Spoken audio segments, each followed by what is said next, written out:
Ma jok. Tata, žena sam.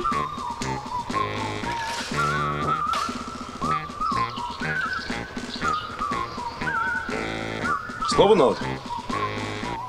Joj, Radovane, crni Radovane!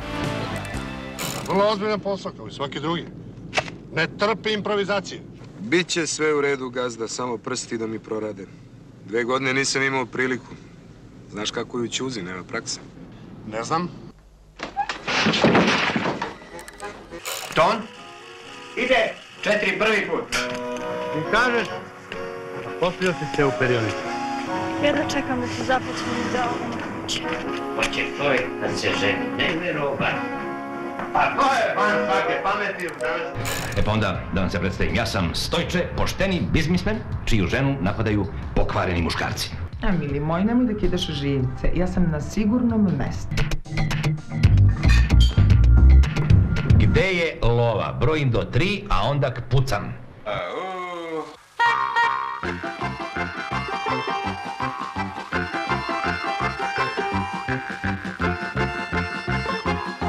Fire!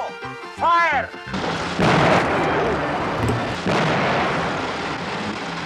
Kad umreš, podiću ti spomenik. Kolega, zajebi.